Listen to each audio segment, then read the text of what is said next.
What's up, Giants? I'm Ekon Ahas. And I'm Jack Sinatra. And this is Season 10, Episode 21 of Redwood TV. And speaking of Redwood TV, it was founded in 2011 and started off as a club with less than 10 members. Over the years, it has consistently grown. This year, Season 10 is the largest with over 30 students. Now let's head to the farmer's market with Tally.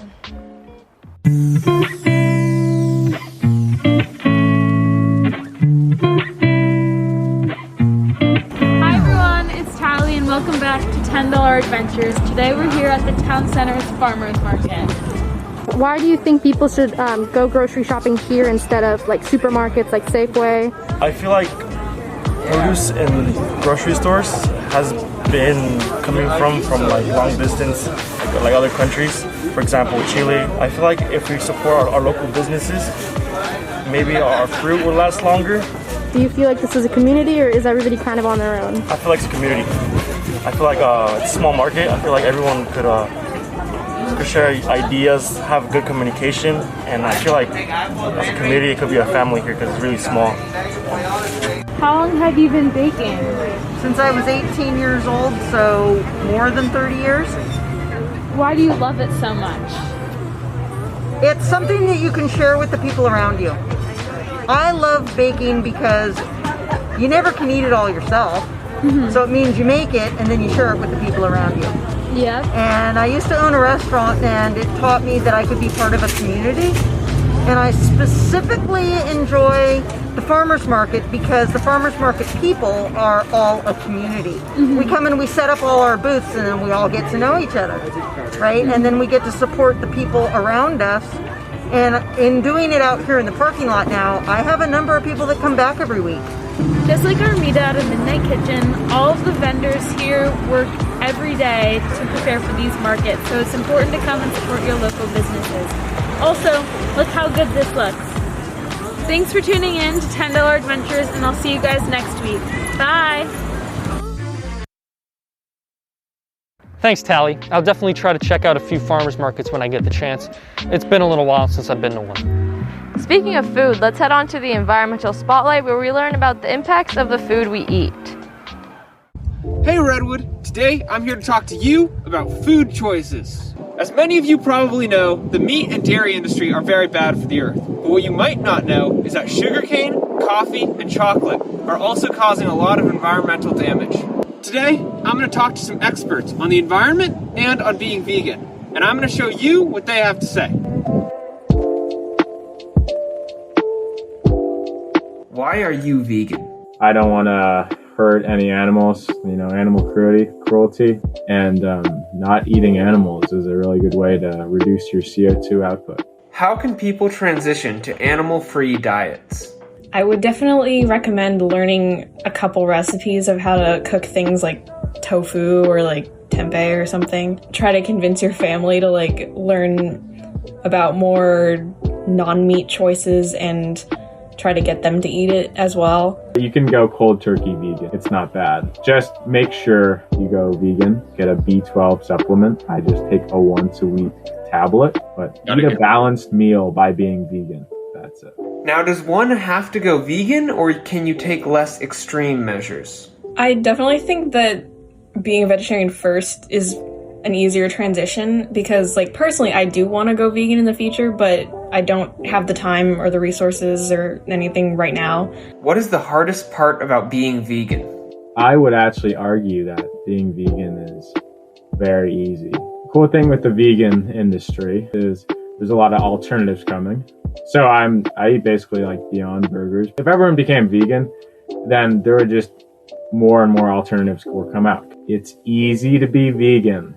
Alex Frankel. What is the best vegan place to get food in Marin? There's Veggie Grill, which is really good. Asian places have a vegetarian part of the menu that I usually choose from.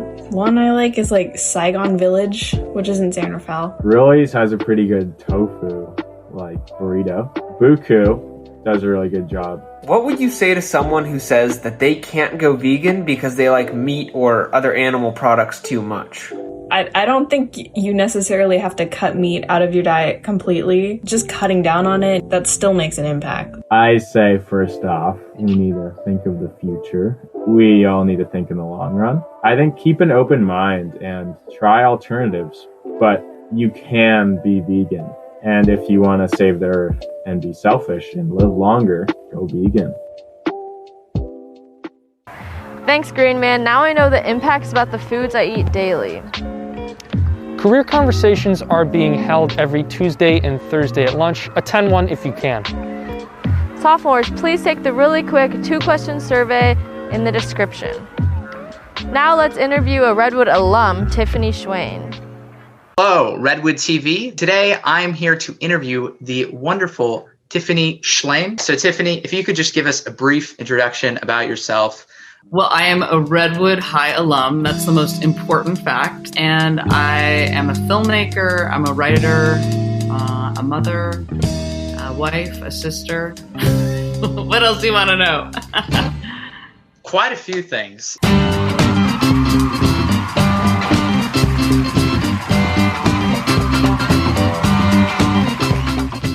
One of the things that in my prep before this interview I kept finding was the Weeby Awards. If you could just kind of lay out sort of what they are and then kind of what led to their founding, your motivations behind it. Yeah, actually the story I would say really starts at Redwood because I was at the Redwood Bark. The Macintosh computer came around in 1984, so I was like freshman or sophomore.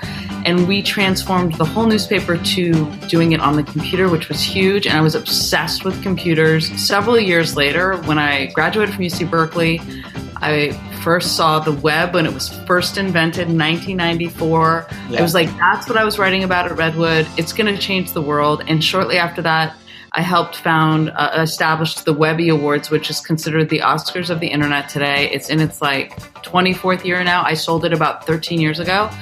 But it's just like the Oscars, but on websites and apps and podcasts and films you see online. And I grew it for the first 10 years, and it was an incredibly exciting time. You know, I was a woman in tech, which was rare back then. I was in my 20s. Yeah. It was just such an exciting time because the web was at the early stages. I know it's so hard for all of you to probably imagine that, but there was so few of us online, and then we kept honoring the standard of excellence, and more people came online, and we were trying to kind of push and elevate what the web was for everything.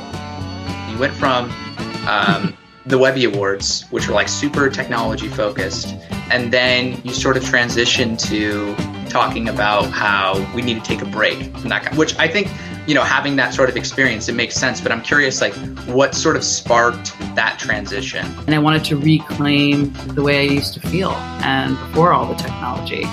So my family and I started turning off all screens from Friday night to Saturday night. We call it our Tech Shabbats, and we have now done it for 11 years. So our 17-year-old daughter, our senior at TAM, it's been a big part of her life, our daughter's life, and she would say it helped her protect her from high school burnout. All right. Thank you very much, Tiffany. I appreciate you taking the time to have this interview.